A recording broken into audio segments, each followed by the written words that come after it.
अगर हम संत सेवा कर ले गए तो भगवान अधीन हो जाएंगे, पक्का समझो।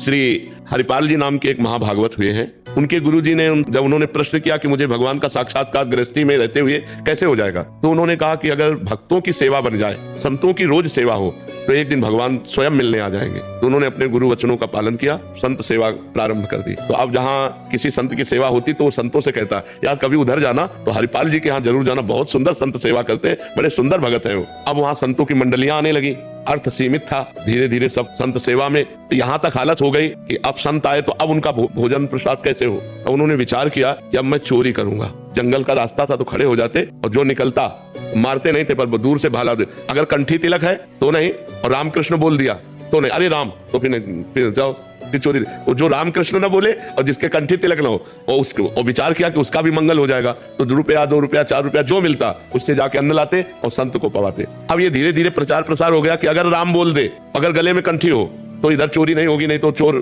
सब चुरा लेते हैं। अब वो जो निकले उस रास्ते से तो राम ही राम कहते निकले, अब चोरी वाला भी काम खत्म। तो एक दिन वो बहुत अंदर से विचार किए कि क्या करूं, गांव के बाहर बैठे, अब जो निकले वहां से राम राम राम, क्योंकि पता है इस गली में चोर लगते। तो अब वो बैठे विचार, अगर आज मुझे कुछ ना मिला, हमारे संत भगवान भूखे चले जाएंगे तो हमारा वर्षों का नियम टूट जाएगा।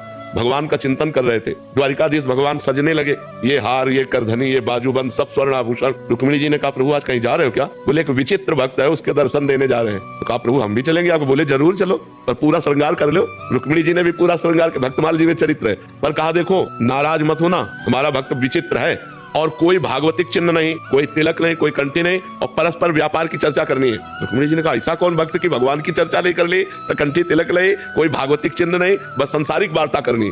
जो ही झनन भनन करके भगवान प्रकट हुए रुक्मिणी जी के। हरिपाल जी ने देखा इतना धनी, आज तक ऐसा धनी हमने नहीं देखा, जितने आभूषण, भगवान सेठ रूप में और उनकी पत्नी के रूप में रुक्मिणी जी। हरिपाल जी खड़े हो गए तो भगवान नजदीक गए और 2 सरफियां दी। तो कहा हम सुनते हैं इस जंगल में चोर लगता है, आप हमको पार कर दोगे? अरे बोले भाग्य खुल गए, हम तो पारी कर देंगे। तो उन्होंने सोचा ये तो बहुत अच्छा हुआ, 2 सरफी पहले मिल गई और सारे आभूषण रास्ते में उतरवा लेंगे इनसे। बीच रास्ते में जब जंगल में पहुंचे तो भाला उठाया और भगवान की तरफ किया, सारे आभूषण उतारो। भगवान तो आए थे उतारने के लिए, संत सेवा के लिए, देने के लिए। रुक्मिणी जी से, रुक्मिणी जी का सुदर्शन चक्र को याद करो। बोले इस समय सुदर्शन चक्र नहीं, बोले यही वो भक्त है जिसके लिए हम आए हैं। बोले प्रभु भक्त कैसा? बोले पहले सब उतार दो। उतार, अब अंगूठी नहीं उतारे तो उनका उतारो अंगूठी, इससे 5 संतों का भोजन होगा। तो भगवान ने कहा समझती हो, अपना सर्वस्व संतों को लुटा करके, और जो धर्म विमुख जन है उनका धन लेकर संतों की सेवा में लगाते थे। अब जब ये बातें होने लगी तो हरिपाल जी चौंक गए। तो उनका तुम चिंता मत करो, भगवान ने अपने स्वरूप का साक्षात्कार कराया और कहा ये आभूषण ले जाओ, कुल परंपरागत लक्ष्मी बढ़ती रहेगी, अब घटेगी नहीं, खूब संत सेवा करो। तो गृहस्थी में यदि संत सेवा हो जाए तो भगवान चलकर आकर दर्शन देंगे किसी न किसी रूप में।